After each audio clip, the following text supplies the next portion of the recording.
Tivemos tantas coisas maravilhosas esta noite que eu não acho que precisemos de um sermão, e a minha mensagem será breve, mas quero que todos inclinem suas cabeças por um momento para que possamos orar juntos. Muitos de vocês que estão aqui hoje ouvindo, esta é uma hora em que você está na encruzilhada de sua vida. Você deve fazer uma escolha esta noite. O que você vai fazer? Você vai continuar no caminho largo que leva para a destruição ou vai mudar e seguir o caminho estreito que leva para a vida eterna? Essa é a escolha que só você pode fazer. Deus pode inspirá-lo, Ele pode ajudá-lo, seu Espírito pode convencê-lo, Ele pode encorajá-lo, mas somente você pode fazer essa escolha. Deus lhes deu essa capacidade de fazer essa escolha. Você é um agente moral livre, tanto quanto aceitar ou rejeitar a oferta de perdão. Você deve fazer essa escolha esta noite. E quando você ouvir a mensagem como você vai ouvir esta noite, e como você já ouviu a música, as palavras, os testemunhos, você se torna responsável 100 vezes mais. E você sabe, quem muito recebe, muito é exigido. Portanto, preste muita atenção no que você vai ouvir e responda ao chamado de Cristo. Nosso Pai, oramos para que Teu Espírito Santo convença do pecado, da justiça e do julgamento e que muitos digam sim a Cristo esta noite, pois pedimos em Seu nome que os homens esta noite, Senhor Jesus. Então, quero que vocês voltem comigo para o 9º capítulo do livro de Hebreus, e tem uma frase dessa passagem que eu quero que usemos como um texto esta noite, que diz: sem derramamento de sangue não há remissão de pecados. Sem derramamento de sangue não há perdão. Nós lemos em nossos jornais recentemente sobre os guardas vermelhos da China, marchando pelas ruas de Pequim, gritando um slogan. E era um slogan interessante. O slogan deles era: sem derramamento de sangue não pode haver revolução. Sem derramamento de sangue não pode haver revolução.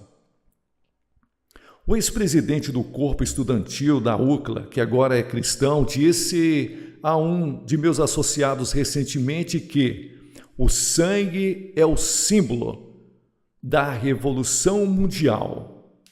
E disse que muitos nos campos universitários falam que o sangue se tornou o símbolo da revolução. E ele declarou que nunca teria se tornado cristão se não fosse por ter ouvido a mensagem: sem derramamento de sangue não há remissão de pecados. Então eu tenho certeza que todos nós lembramos disso, daquela noite trágica quando o senador Kennedy foi morto no hotel aqui em Los Angeles, e acho que todos nós nos lembramos de ver aquela poça de sangue na televisão, no chão, ou quando o presidente Kennedy foi morto em Dallas e a senhora Kennedy voltou a Washington e ainda havia sangue em seu vestido. Ou o sangue de Martin Luther King quando ele estava deitado na varanda daquele hotel em Memphis, Tennessee. Sangue é muito interessante que quase todas as religiões do mundo usam o sangue como um símbolo, ou usam o sangue para fazer expiação aos seus deuses ou ao Deus que eles servem. Lembro-me quando estava na faculdade que eu fiz um trabalho de faculdade em antropologia e fiz a minha tese sobre o sangue. Sangue em outras religiões. E você dificilmente encontrará uma religião em qualquer lugar do mundo que não usa o sacrifício do sangue. Por exemplo, os índios astecas da América do Sul, no Peru, matavam 20.000 pessoas todos os anos em seus altares para fazer expiação aos seus deuses. De onde eles tiraram essa ideia? Muitos deles Faziam isso tentando aplacar a ira dos seus deuses.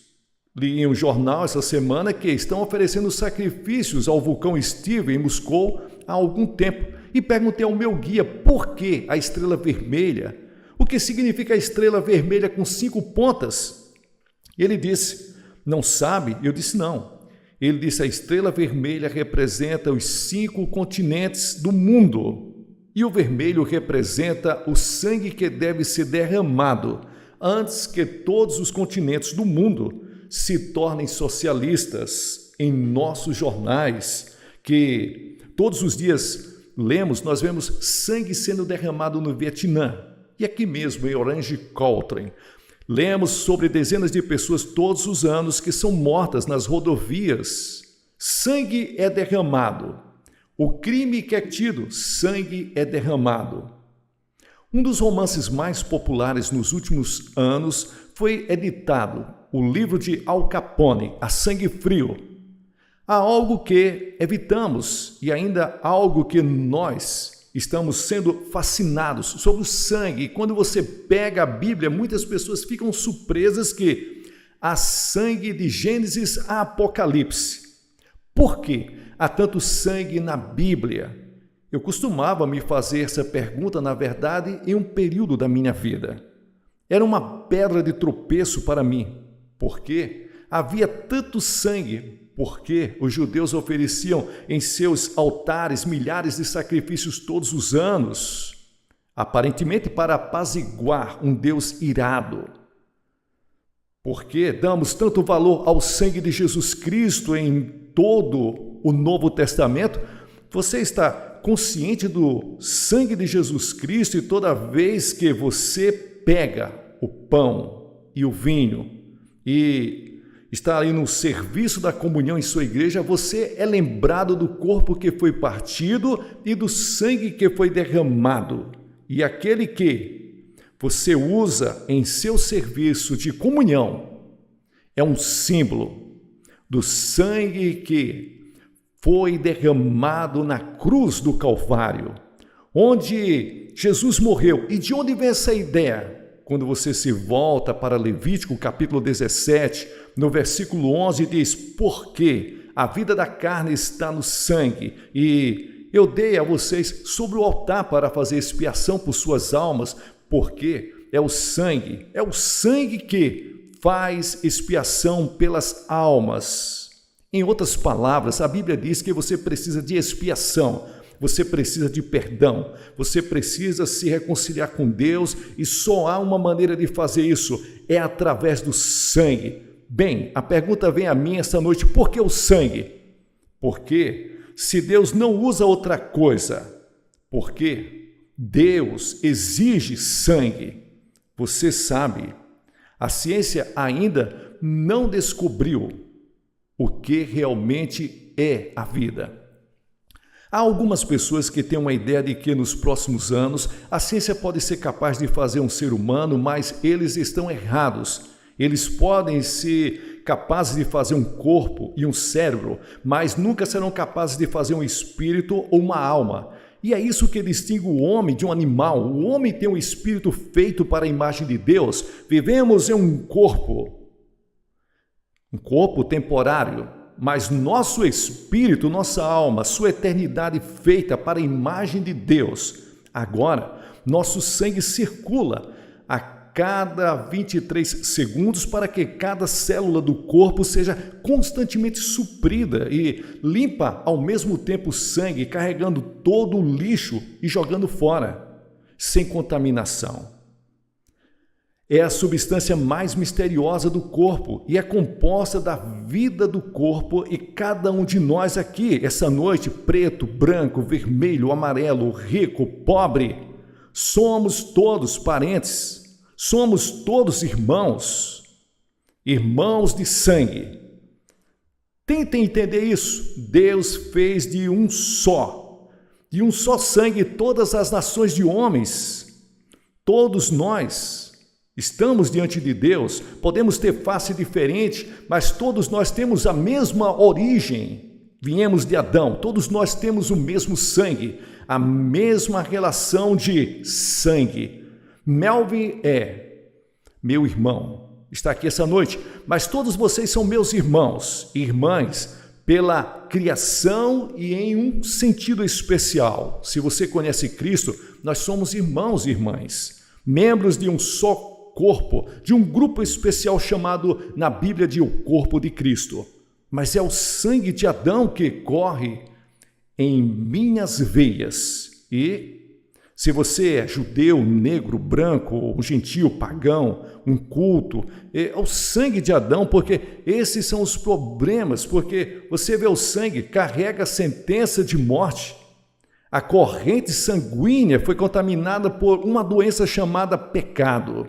E a Escritura diz em Romanos: portanto, como por um homem o pecado entrou no mundo e a morte pelo pecado, e assim a morte passou a todos os homens para que todos venham a pecar, todos pecaram. E Deus disse: Adão, no dia em que você se rebelar contra mim, no dia que você pecar, comer dessa fruta, eu digo que você não deve comer, mas se você comer, se rebelar, você morrerá. O homem deliberadamente quebrou a lei de Deus e, portanto, recebeu a sentença de morte que caiu sobre ele. Não apenas a morte física, mas a morte eterna, separação de Deus, julgamento, inferno, separado de Deus. E separado da vida de Deus por causa do pecado. Pecado de Adão. Eu sou parente de Adão, sou filho de Adão. Por um homem, pelo homem Adão, o pecado entrou no mundo. E quando Adão caiu em desgraça com Deus, eu caí. Quando Adão recebeu a sentença de morte, eu recebi a sentença de morte. E hoje a sentença de morte pesa sobre todos os nossos irmãos e irmãs pelo mundo inteiro. Por isso que tem cemitérios testificando o que foi designado ao homem uma vez morrer. Mas esta é apenas a morte.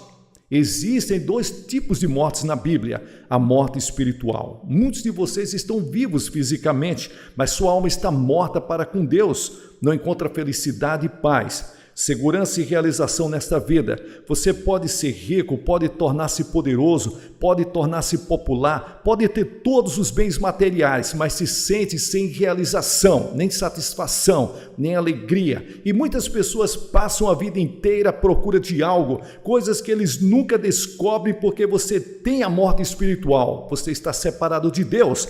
Agora, a segunda morte que a Bíblia chama é a morte eterna. Isso significa que quando você morre, seu espírito vive, mas está separado de Deus. Isso é morte espiritual, eterna. O homem sofre de envenenamento do sangue. Agora, há uma doença no sangue que não sabemos muito, chama-se leucemia. Muitas pessoas morrem todos os anos de leucemia. Mas há outra doença que é fatal para toda a raça humana no sangue, chamada pecado. E tem mortes, pessoas envenenadas, recebendo a penalidade da morte agora. Como podemos ser purificados de nossos pecados?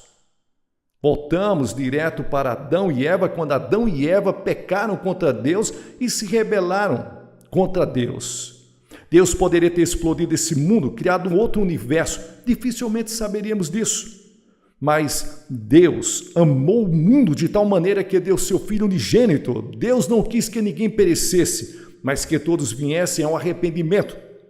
Deus diz a Adão: eu te amo, até mesmo quando você errou. Eu quero salvar os seus filhos, os filhos de Deus. Então Deus diz: existe uma maneira magnífica, eu tenho um plano para salvar você. Em Adão nós estávamos nus, agora não há nada de errado com a nudez. Dr. David Herbert está aqui esta noite, presidente do seminário mais completo, e ele escreveu um artigo maravilhoso sobre isso. No início, a nudez era o caminho de Deus, mas tornou-se pervertida e distorcida pelo pecado. E os homens se sentiram envergonhados porque muitos tinham consciência de que ele não era mais inocente. E os homens se esconderam de Deus e tentou semear folhas de figueira e se cobrir, mas eles não conseguiram, Muitos de vocês hoje à noite estão aqui tentando se cobrir com folhas de figueiras. E isso representa a sua religiosidade. Pode ser uma vida razoavelmente bem, suas próprias justiças, participando de igreja, tendo sido batizada, outras coisas e formalidades. Mas você pode passar por Deus de alguma forma, você pode chegar ao céu, você está costurando as folhas de figueira, tentando desenvolver sua própria salvação. A Bíblia diz, por mim sois salvos pela fé. Isso não vem de vós, é um dom de Deus, não das obras para que ninguém se glorie. Você não pode salvar a si mesmo, não pode trabalhar do jeito que você quer, você não pode comprar salvação com todo o dinheiro. Deus fez a Bíblia, a palavra de Deus, que diz que Deus saiu para o campo e matou alguns animais e fez peles para eles, derramou sangue, e ele estava ensinando ao homem daquele momento em diante que nenhum perdão de pecado pode acontecer fora do derramamento de sangue. Vamos olhar para Caim e Abel. Eles foram os dois primeiros filhos de Adão e Eva, e Deus disse que queria que eles viessem adorá-lo, e Abel trouxe um sacrifício de sangue. Caim trouxe um sacrifício de vegetais. Ele disse, eu vou trazer o melhor sacrifício que Deus já teve. Ele trouxe um sacrifício de vegetais. E é muito interessante, Deus rejeitou Caim e aceitou Abel. Por quê? Abel veio pelo caminho do sangue. E você pode ir de capítulo em capítulo ao longo da Bíblia e você encontrará a mesma história. Quando nós saímos da arca, a Bíblia diz que Noé construiu um altar ao Senhor e tomou de todos os animais limpos e de todas as aves limpas e ofereceu em holocausto ao Senhor. Lembre-se da história de Abraão e Isaque. Abraão e Sara esperavam por um menino e por um milagre. Um menino nasceu e eles o chamaram de Isaque. E quando ele era apenas um menino, Deus disse a Abraão, eu quero que você vá oferecer Isaque como sacrifício no altar. Quantos de vocês pegariam seu garotinho e enfiariam uma faca nele, se Deus dissesse isso? É o que Deus disse a Abraão para fazer. Você diz, quão cruel, quão pagão, quão primitivo, quão rude. Deus estava ensinando uma lição a Abraão. E sem questioná-lo, Abraão levou seu garotinho. Eles foram para o Monte Moriá, onde Jerusalém agora está localizada. E lá, ele pegou seu filho, colocou sobre o altar, levantou sua mão com uma faca e ia enfiá-la no coração de seu filho. Por ordem de Deus, quando Deus parou sua mão no ar e Abraão levantou os olhos e ele olhou e eis atrás um cordeiro, pego ali pelos chifres, e Deus mandou pegar aquele cordeiro e sacrificar no lugar de Isaque. Veja, Deus estava dizendo, eu estou oferecendo aqui um sacrifício de sangue no lugar do seu filho, apontando para centenas de anos no futuro, quando ele oferecia seu próprio filho como cordeiro de Deus que tira o pecado do mundo. Lembre-se daquela noite no Egito. Deus disse que vou destruir todos os primogênitos do Egito como um julgamento. E ele disse que quero que todos vocês, israelitas, peguem um cordeiro e matem o cordeiro e depois peguem o sangue, venha aspergir no umbral da porta e o sangue será para vocês por sinal sobre a casa onde está. E quando eu vi o sangue, passarei e não trarei julgamento sobre nenhuma casa que tenha o sangue do cordeiro. Lá, onde eu vejo, ali não havia boas resoluções, não havia lágrimas que pudesse proteger, não havia obras que pudesse proteger. Deus disse, eu verei o sangue. E posso ver naquela noite no Egito um pai, ele mata o cordeiro, põe o sangue na ombreira da porta. E então, a pequena família se senta para comer e o filho mais velho está muito tenso e muito nervoso. Ele diz, pai, eu não vivi uma vida muito boa e eu pequei, eu falhei. O senhor sabe, Eu não tenho sido muito religioso, mas, Pai, você tem certeza que o sangue é suficiente? Você tem certeza que o sangue vai me dar essa cobertura? E o pai olha para o filho e diz: filho, Deus não disse que você tem que ser bom. Deus não disse que você tem que ser legal, mas quando ele vê o sangue do cordeiro, ele passará por sobre a casa, protegendo toda a família. Você vai estar seguro por causa do sangue de Cristo. Confiar nas suas obras é tolice. Você precisa confiar na cruz de Cristo. Jesus morreu na cruz, derramou seu sangue pelos nossos pecados. Isso pode parecer tolice. Pode parecer que seja algo que seja tolo. O mundo pagão, ele olha para Cristo e acha que é tolo, é ridículo, é idiota, é imbecil. Mas a tolice de Deus é mais sábia que os homens, porque Deus escolheu o sangue. Acho que uma das razões é para nos ensinar o quão feio é o pecado. Você vê, nós olhamos para o sangue e nós sentimos repulsa. O sangue é algo repulsivo. Nos afastamos do sangue e o sangue sempre nos lembra de nossos pecados. Quando vejo o sangue de Cristo, me lembro de que sou um pecador e lembro-me de que Deus me ama. Glória a Deus! É assim que os pecadores, aos olhos de Deus, repelem a Deus, se afastam de Deus.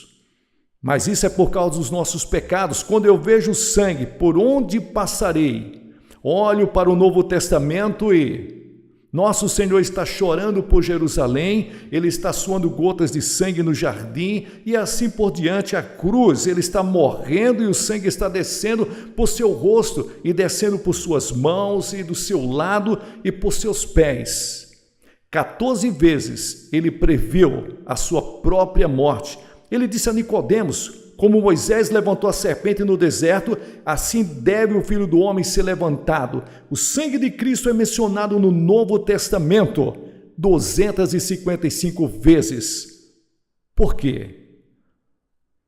A Bíblia diz, antes de tudo, o sangue ele redime tanto quanto você sabe que ele não foi redimido com coisas corruptíveis, como prata, ouro, de sua vã maneira de viver, da tradição, dos seus pais, mas pelo precioso sangue do Cordeiro de Deus, derramado na cruz do Calvário sem mancha e sem mácula. A salvação é gratuita para você, mas custa a Deus o seu Filho Jesus Cristo, que derramou o seu sangue voluntariamente por você.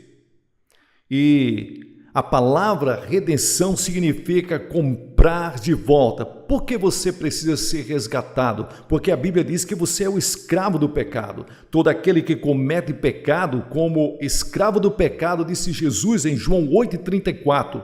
Quantos de vocês esta noite escravos de seus hábitos, escravos do orgulho, escravos da inveja, escravos do preconceito? Você não quer ter preconceito contra um homem só porque ele tem uma cor diferente? Você gostaria de se livrar disto? Escravos de algumas seitas secretas em que ninguém sabe nada sobre você. Gostaria de ser livre, mas você pode. Você é escravo de algumas drogas. Você está tentando se esconder, mas ela está lá e você sabe disso. Aquela coisa secreta lá no fundo, você é um escravo. Você não pode se libertar. Jesus disse que nós somos escravos do pecado. E ele disse, eu vim para comprar você de volta e eu dei meu sangue para comprá-lo de volta. Ele pode tornar você livre essa noite. Ele pode lhes dar uma alegria, uma paz e uma segurança que você nunca conheceu antes, se você deixá-lo entrar em sua vida. Deixe-me contar a história de um amigo que escreveu um livro e diz que ele rejeitou a Deus completamente e se tornou escravo do pecado. Quantos de vocês essa noite fizeram o mesmo? Você não rejeitou a Deus abertamente como esse homem fez, mas pelo seu modo de viver e pela sua atitude, você realmente rejeitou a Deus. Você é um escravo do pecado essa noite.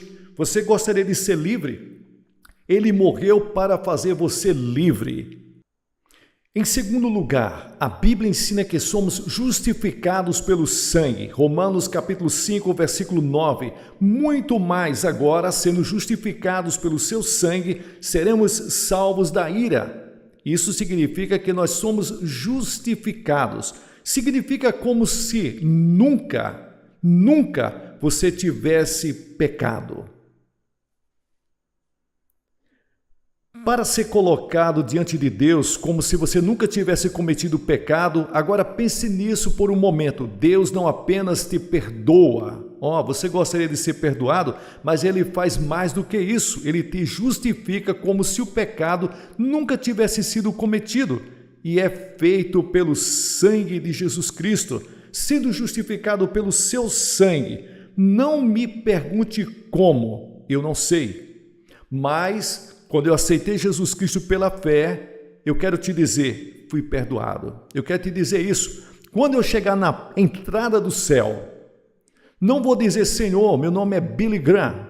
Eu era aquele pregador que preguei naquelas cruzadas. Eu vou dizer, Senhor, eu estou aqui implorando. E não é nada além, a não ser pelo sangue de Jesus Cristo. Essa é a senha, a única senha, a cruz de Cristo. A salvação realizada pelo sangue de Jesus Cristo, o perdão que Deus derrama esta noite, que nos torna limpo, puro, mais do que qualquer virgem que jamais viveu. A visão de Deus é que quando Ele olha para você, Ele vê você completamente limpo pelo perdão dos pecados e Deus não consegue se lembrar dos seus pecados. Você pode lembrar, mas é como se você nunca tivesse pecado. Então a Bíblia diz que o sangue nos torna todos iguais, uma língua, uma raça. Quando você está aqui nessa noite, Deus nos torna membros de um só corpo. Como é na realidade maravilhoso ser membro do corpo de Cristo, de todas as línguas, do mundo todo, de todas as raças do mundo. Deus nesse momento, Ele está olhando para nós como um só povo. E Ele está lá. Aos milhares, pessoas estão em todos os lugares, mas Deus está olhando como um só povo. Apesar de estar na China, apesar de estar no Japão, missionários que estão viajando pelo mundo, a Igreja de Cristo, Deus tem um só povo, aqui e ali, em todos os lugares. Eu suspeito que algum dia, quando a cortina de ferro for aberta, ouviremos histórias de avivamento que o mundo nunca conheceu. Na China, vai acontecer muito isso.